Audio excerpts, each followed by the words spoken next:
What's something you wish that people knew about the counseling services here? One of the things I wish people knew about counseling services is that we truly are confidential. So just like you would have with a counselor in the community, so we're separate from your educational record. So it's not going to show up on like a transcript or like on any kind of educational record that you ever came to see us. And the only time we can release your information is if there's like an emergency or we have your written permission to do so. So we truly are confidential. So what's said in our rooms stays in our rooms. So we offer a level 3 consultation. So we call it a level 3 intake. So this is something that you would do if you have a concern, but you're not really sure if you want to do ongoing counseling. So you have this one major thing, maybe you're thinking about changing majors. So you want to come in, talk about that one thing. You don't have that commitment. If you don't want to make the commitment of long-term therapy, you don't have to. But if you have that one-time consultation, figure out you want to do ongoing, we can always transition into that. I think one of the big ones is we understand what you guys are going through with school. We've all done it, and we've even carried on with, pursuing our master's and getting a license. We are actual therapists. Okay, sometimes I think we're questioned a little bit because there are a lot of counselors on campus. You have, guidance counselors, you have career counselors, you have several different kind of counselors on campus. We are actual therapists, and if there's anything that's bothering you, even if it's a problem that you feel is just too small, if it's bothering you, it's not small, because it's bothering you.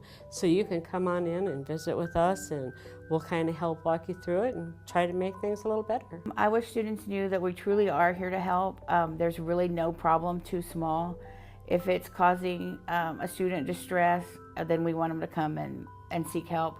And it may be just one appointment, but we're here for 6 sessions, so if that's what they need, we're here to help. I wish that people would know that it's not just therapy that we do here. We also have ways for students to let out their creativity, like in our creativity center. For students to be able to relax, we have some like sleep chairs and a massage chair in our Rams relaxation room.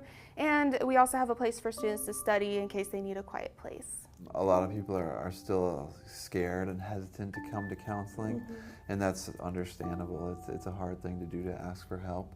One thing I really wish students knew is that if they don't connect with their counselor, which does happen from time to time, not everyone's going to connect with each other. I wish that they would, still come and maybe be open and say, hey, is there another counselor I could see who might be a better fit for me? Because we are absolutely willing to work with that student and find them a better fit so that they can really get the mental health help that they need.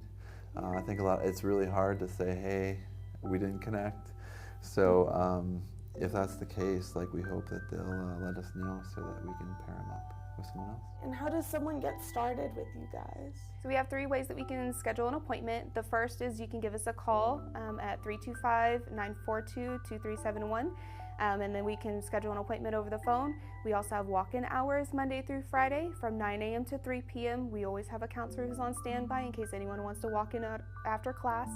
And then the third way is we do have an online scheduler request on our page at angelo.edu.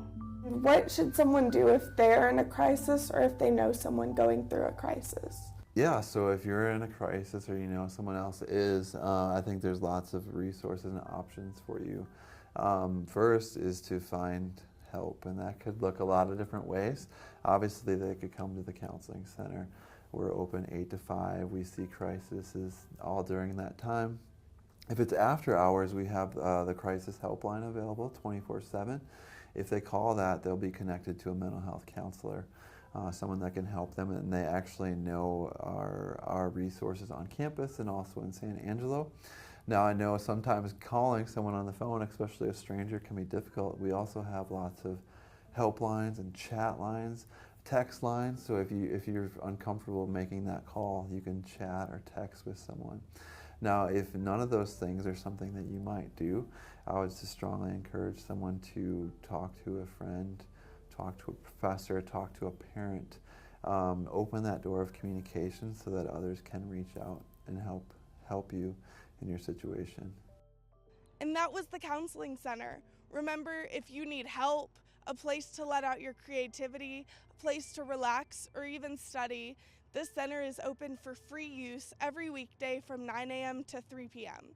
If you need help outside those hours, remember the Angelo State Helpline is there to get you in contact with professionals. Thank you all for watching. This has been Moss, signing out.